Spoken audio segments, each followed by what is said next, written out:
And then you got to watch Manchester United, Yeah. and I was there too at Old Trafford. And I must say, I don't say it quite felt like the old days, but there was a bit of a feel, wasn't there? There was. It was such an important game because I think straight away after Liverpool, which was sensational, any win at Anfield just feels rare and special when you're a Manchester United player or a fan. But then all the way through the week, you've just got that thing in the back of your mind. Don't mess it up now. Don't cock it up. You know what I mean? Don't go back the way. Don't take one step forward and three back because you'll end up back where you're questioning the manager again, you're questioning the system again.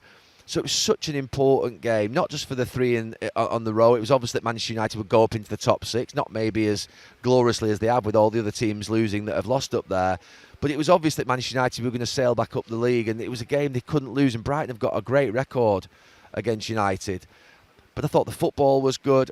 I actually thought in the first 10 minutes, what I actually was most impressed with United was in the first 10 minutes, I thought that what they did, they tried to go a little bit high press. And I saw De Ligt jumping out onto Welbeck.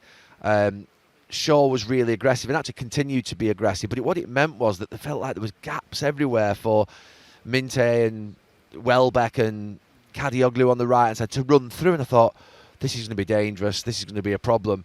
And I think they got a couple of warning signs and then they just sat back a little bit. And that's just something, it's not a problem for them. As long as they're able to actually not do it for the whole game and they have to come out of that shape.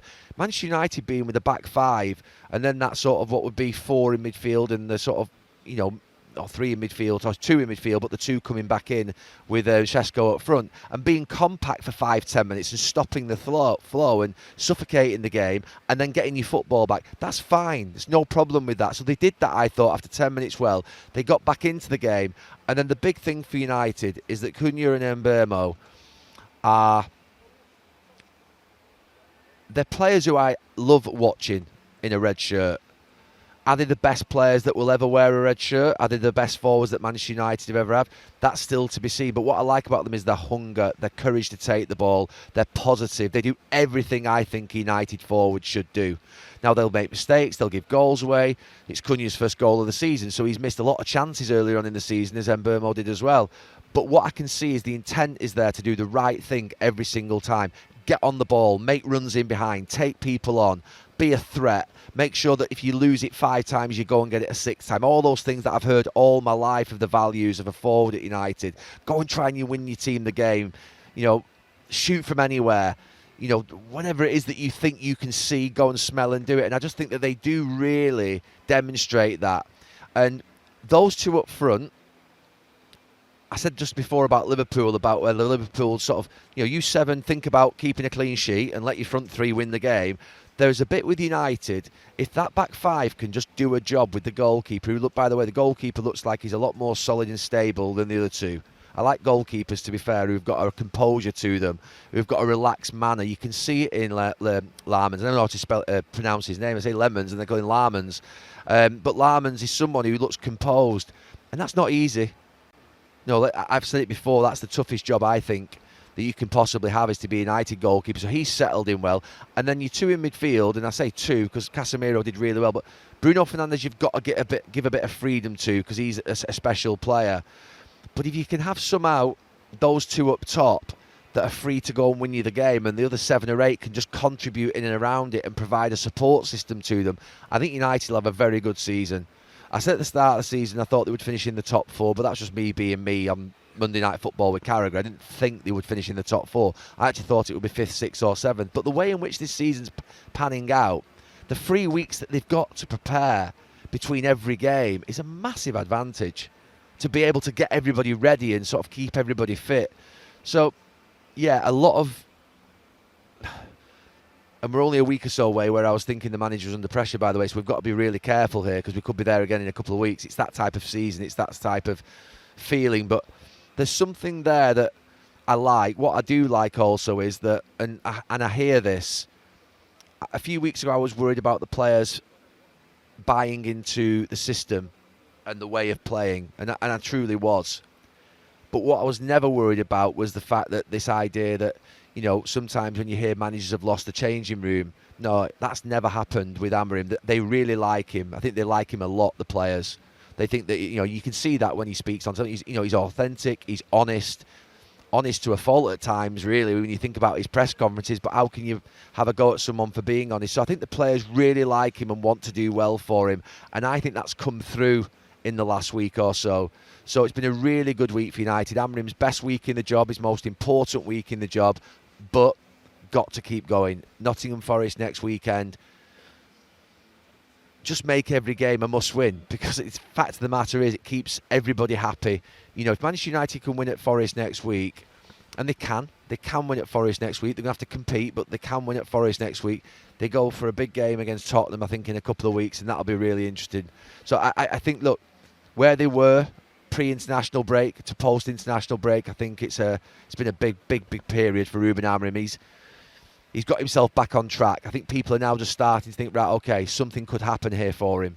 Right, a different game for Manchester United fans. Now, rather than looking nervously down, they're beginning to have loftier ambitions. But what is the club's ceiling this season? Is it top 6? Is it top 4? Or can they even mount a title challenge? Well, one thing's for sure, their summer recruitments are starting to make a difference. Matheus Cunha scored his first Premier League goal for the club with a 4-2 win over Brighton on Saturday. And there were 2 more goals for another new arrival in Bryan Mbeumo to take his tally to 4. And that third straight win has taken them to 6th in the table, level on points with Manchester City, 1 ahead of Liverpool. So is it time to re-evaluate Sir Jim Ratcliffe's intervention earlier this month? Here's a reminder of what he said to the Time Business podcast. Ruben needs to demonstrate he is a great coach over 3 years.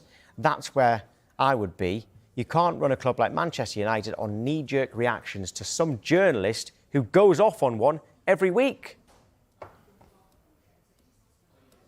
Right, Charlie, those quotes caused quite a stir at the time because everybody was saying, no way, he's not getting 3 years. Manchester United are struggling. They didn't do very well last season either. But since then, they've won 3 in a row. One of them was away at Liverpool as well. And the revival's really picked up. So actually, well, Sir Jim Ratcliffe was what he said, an absolute masterstroke. What Sir Jim Ratcliffe has said, everyone was surprised about him coming out and backing the manager the way he did and saying about 3 years. But I think the surprise on now is because no one actually really looking for the outside in, see the change in fortune that they've had. It's all coming together now. But like I said, Matheus Cunha and Bryan Mbeumo playing and clicking the way they have done have been phenomenal for Manchester United. And on Saturday, they all clicked and played brilliantly, to be fair, and deserved the 3 points. So what is their ceiling? Is it top 6? Is it top 4? Can they mount a challenge for the title? One step at a time. I think it's part of the title situation because they're not there. I did say at the start of the season, be at the top half is a successful season for Manchester United. And Adam, the Man United fan, was on saying a European place. But because we never see the turn and change in fortune, they had not won 2 games in a row under Ruben Amorim, had they? Now they're in 3 in a row. You just never know how it goes. But if they stay on this consistency level, then you're hard to argue if they can make the European places. And there was a lot, when they were losing, there were a lot of people saying, oh, well, the recruitment was poor because they didn't get a defensive midfielder. They didn't get it right at the back. But now, since they've been winning, I mean, Cunha and Mbeumo, Sesko's got a couple of goals in recent weeks as well. So are they showing that actually they've got a recruitment largely right? They've got, largely right, but it's also on the side. But when have you seen Manchester United take the best player from Wolves and the best player from Brentford? It doesn't really happen, right? They've got them in and they've fitted perfectly into the style of play that he wanted to. You've got to give hats off as well to Casemiro. A lot of people saying, oh, he's too old, he's gone, he can't play in the position, he can't do it in the Premier League. Well, actually, he's been fantastic in the Premier League for Manchester United in these last 3 games. He's really made that position his own. But Bryan Mbeumo and Matheus Cunha and Sesko, them 3 at the top of the pitch have really transformed United.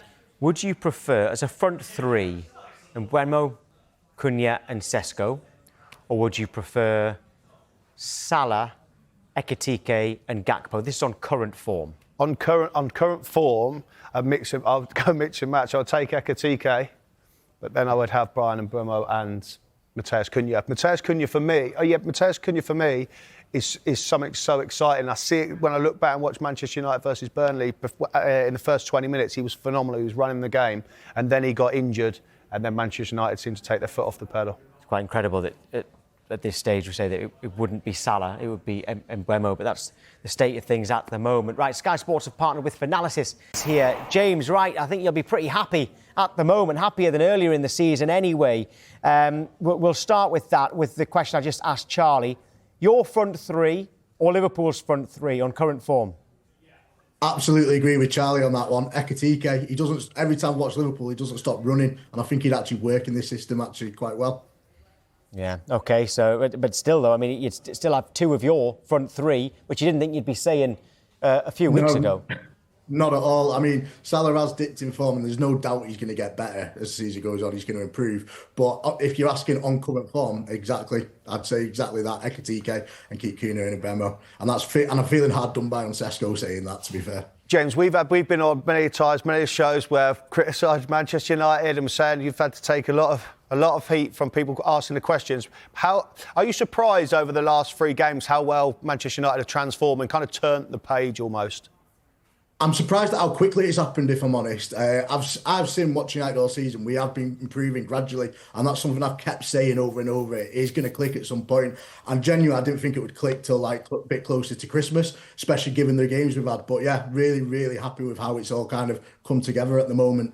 And with Sir Jim Ratcliffe's comments a few weeks back saying that Ruben Amorim needs 3 years. I mean, he wasn't guaranteeing him 3 years, but 3 years, sorry. But he said that's what he needs. I can't remember which pundit I heard over the weekend saying maybe that got into the players' heads. And they said, well, actually, if we're not playing for this manager, if he's staying for 3 years, we better start playing. And that's turned it around. So how much credit does he deserve? I think he deserves loads of credit for that. I think he said the right words at the right time. If you remember, when he dropped that statement on that podcast, United were in a dark place. We were getting punches left, right and centre from everyone, from all these explosive pundits, as he said. But he was getting kicked left, right and centre, and coming out and backing the manager kind of unified the team a little bit and kind of got rid of that outside noise. Right, go on then. Where can you finish this season? We've been asking top 6, top 4 or title.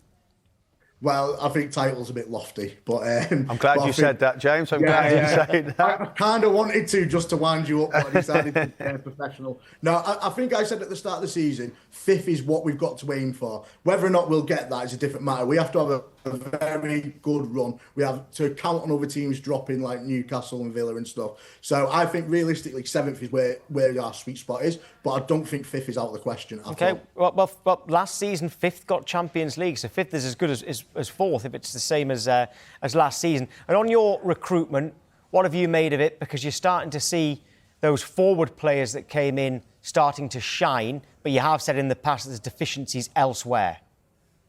Yeah, definitely. And I always said this year was phase 1 of the recruitment for Amorim. I think it was get rid of the players in the change room who didn't want to be there, get players in who could play his system. And it was unrealistic to just get a full, complete squad over the summer. So we are still waiting on that centre mid. But the good thing is because everyone else is clicking, Man United are looking like a more desirable location to end up at. And it's Forest away next, all right? You'd expect some sort of resurgence from Forest, but they are struggling at the moment. And then it's Tottenham away next, before the international break. I mean, would you accept 4 points from that right now? Yeah, which would be a shame to the lad who needs to get his hair cut. But I think, I genuinely, if I'm being totally honest, I'm a bit more concerned about Nottingham Forest having a new manager bounce with Sean Dyche. They've got quite a lot of good players there, and I think that's going to be a slightly tougher game than Tottenham. But I have been wrong before. And there are a lot of people also saying that it's helping you that you're not in Europe. Can you start to see that now after the last 3 games? Yeah, absolutely. I think I said again at the start of the season, we don't have these other distractions. And it was a masterclass of getting knocked out by Grimsby, so we had 1 less game a week to play. We've been able to concentrate more on the league this season, and I think that's helping us refine what we're doing and spend time in training. If you remember last year, I don't think he had much time on the training ground because he was going from game to midweek game. We were practicing corners in pre-match and stuff. So I think he is getting that time, and I think it is paying off now. James, great to see you with a smile on your face for the first time this season. See you soon. Cheers, guys. Thank you. Right, welcome back. We're going to head to Old Trafford and look at 3 incidents in this one. Let's start with a penalty appeal from United for what they perceived a foul by Maxime de Cuyper on Amad Diallo. This was in the 16th minute. It was Anthony Taylor, the referee here, Dermot. What did you think of this, though, Jay? Go on. This is a definite penalty for me. Again, Amad Diallo's running into the box. There's the slightest touch, but if I can't even see who the defender is. If the defender, The keeper. he puts his leg out, so obviously he's made contact. He's touched the ball slightly, but that contact has stopped Amad getting to the ball.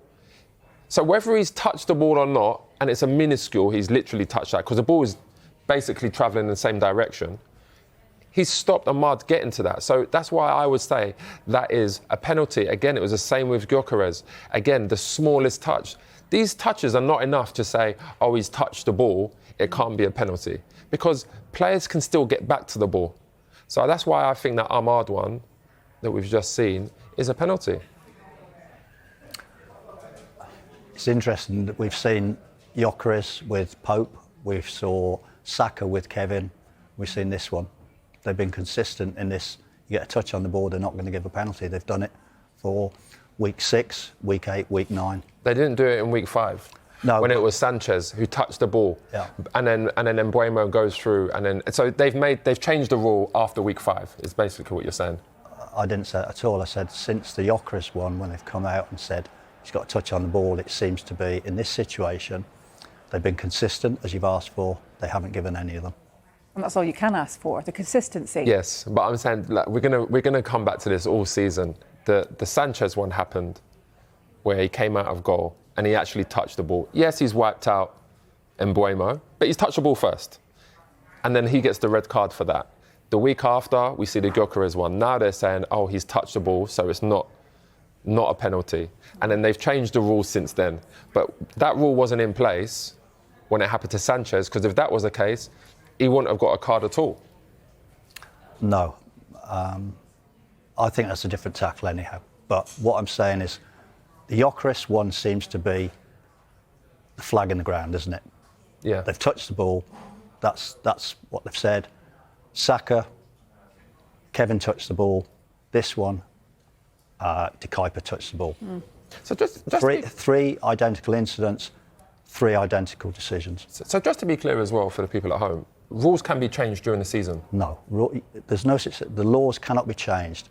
The interpretation or how they define the directives, how to interpret them, can be implemented how they feel best. But they've obviously felt, as I say, from Pope, touched the ball.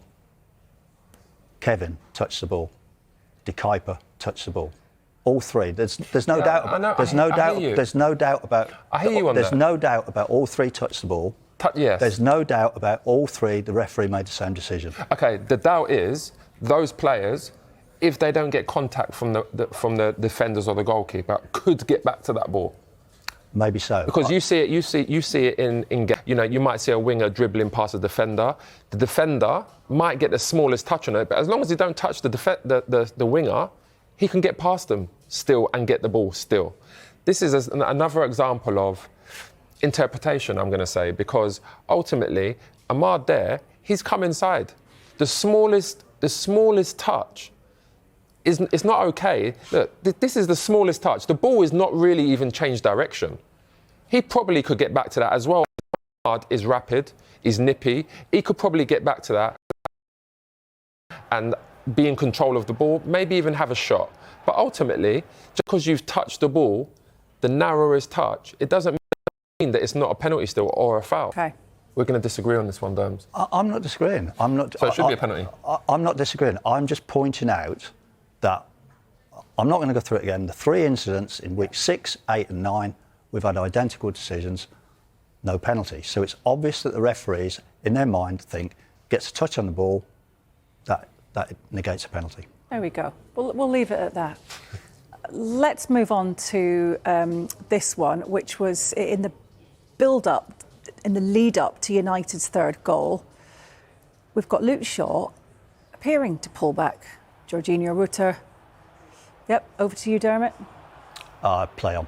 I think gets a little feel of a player, but is it enough? Referee's got the best position. He looks at it, says no. You've got VAR says no as well. The VAR and the referee are probably the best 2 referees in the world, so I would side with them.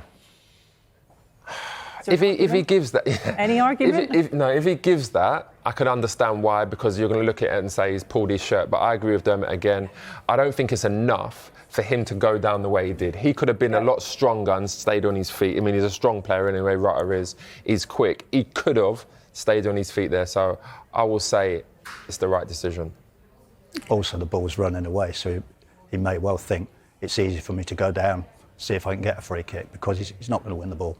Yeah, good point. Right. Let's take you to the 71st minute. This was United leading 3-0. Patrick Dorgo fouled Yankuba Minte. Now, a yellow card was given, but you've questioned this one, Jay. Is that right? Let's take a look at the incident then.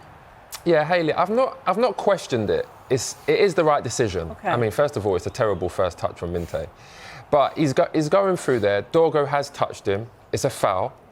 But again, this is Anthony Taylor, I think, making a decision based upon what he thinks would have happened. And he's got it right, because I don't think he would have got onto that. But then we see examples last week where a referee is saying a defender would have got round to cover. So again, it's an interpretation. I think it's the right decision, which is great, but I'm going to talk about consistency every week now. And if we're going on consistency, that could have been a red card. Why? Any chance that could have ever been a red Because card? if a player goes round, if he toes that now and gets round the keeper, for example, the ball goes the other way, not towards the keeper, would that be given as a red card? Right. This is 100% not a red card. Everybody in the world knows. I said it's. I agree that, but I'm saying if the ball goes in another direction, would you then say that is a red card? Well, it did. Even if he's not in control of the ball? It didn't go in a different direction, but two criteria. Is he in possession of the ball? Quite clearly no, because his first touch is so heavy. Is he likely to gain control of the ball? 100% not, because it's run through to the keeper. We strike out. Have we got the one from last week with Sarr? Yeah. So it was Crystal Palace Bournemouth, wasn't it, early this season? So yes. This is Marcos Senesi fouled Ismail Sarr. Now the referee gave a yellow. Okay. This one was sent to the monitor, wasn't it? He stayed with his original decision of yellow, though. So look, this is good consistency, Jay. It's what you want. No, because this is what I'm saying. With this one here, he is definitely going to take his touch inside and get a shot off. Okay. There is absolutely no way the defender is coming round there to cover for the player that's brought down Sarr. There is no way he's getting there. So that would be a goal-scoring opportunity, which means he should have got a red card. But he didn't.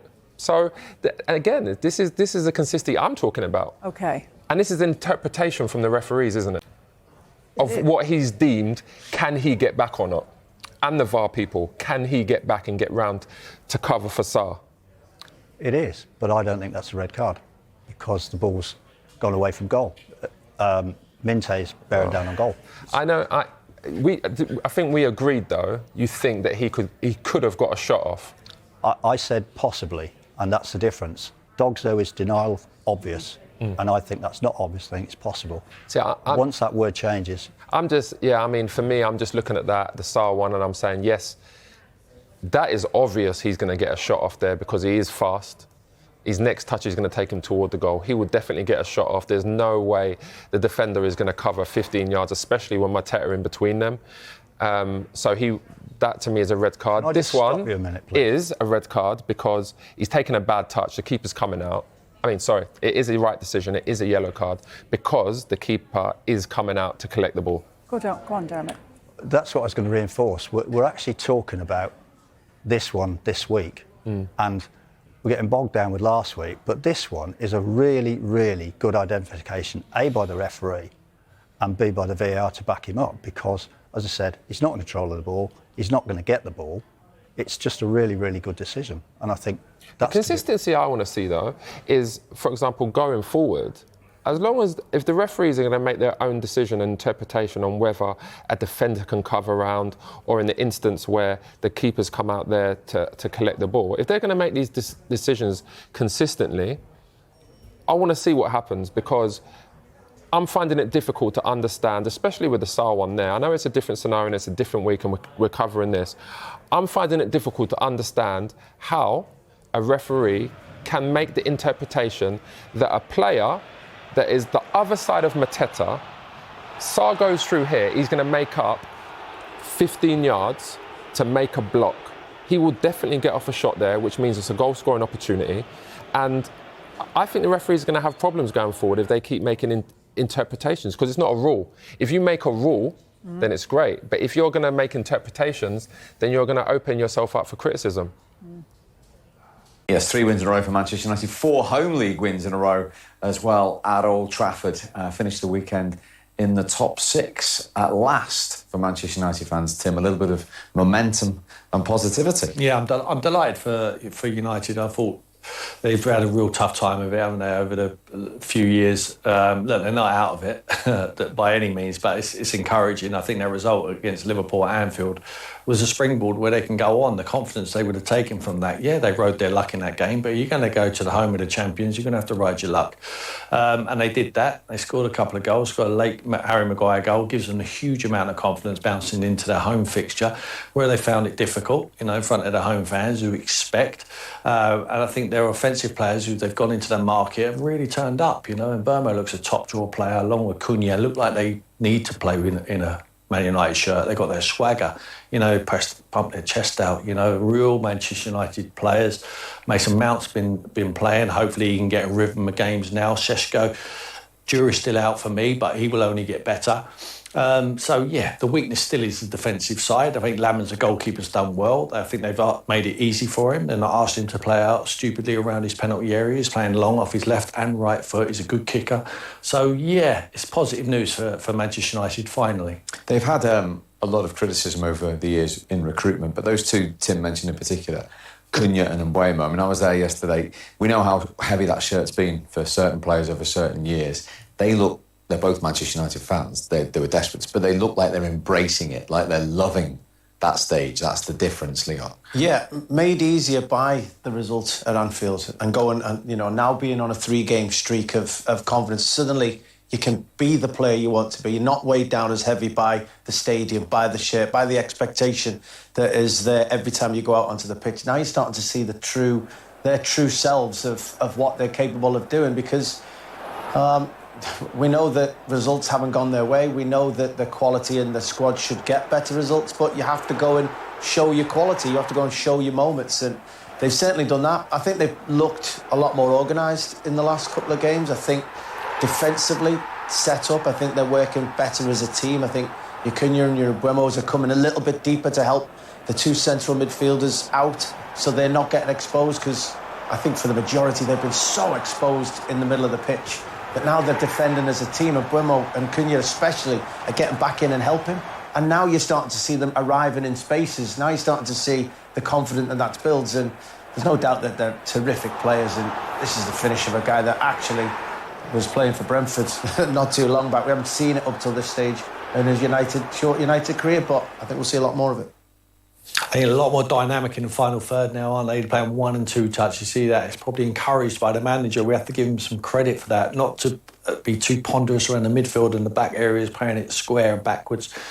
It's not tolerated at Old Trafford. We know that down the years, and it's still the same now. It's the same DNA with them fans, different years, but I think they want the ball forward. They want it to attacking players. They're getting it in the right areas now, and they're shining. So with the confidence of winning football matches, look, it's a long way to go before they're Manchester United of old. Will they ever get there? But it's positive signs. I'm pleased with Ruben, because I think he talks so well, even in defeat. And he doesn't get too carried away when he wins a few games, which we've seen recently.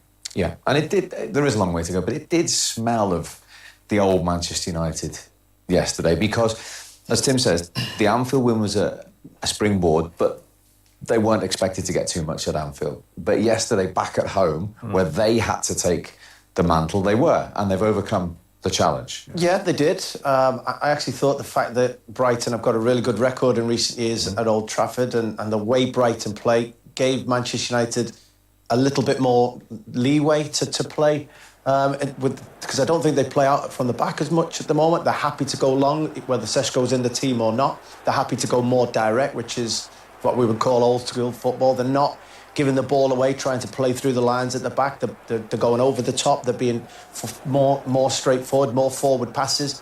And that's when you're getting the best, because suddenly Mbeumo's got space to run into rather than playing against a low block. Cunha's got space to operate in rather than everybody being behind the ball. And yeah, I think Manchester United have certainly benefited from being a lot more direct. I think Cunha and Mbeumo or Mason Mount, if it's him, they're playing into out. So they're helping out Bruno Fernandes in there and Casemiro. We've talked about how sometimes they get isolated, they haven't got the legs to carry around, but some of the distances are great now because they've got Cunha in there. They could just roll him the ball and he takes you up the field. And Mbeumo exactly the same. Good dribblers, good strength. And like I say, the most important thing, they've got the swagger to play for Manchester United. I'm sure if you line up against them in the tunnel, you're looking across. Whereas years gone by, recent years, some of them are shying down because they're going at Old Trafford with trepidation. Not these boys. Now they're sticking their chest out there, haven't they? You see him in there waving to the camera. I mean, he's going to be a real character, Cunha, for that group of fans. So they're going to love him, and certainly Mbeumo as well.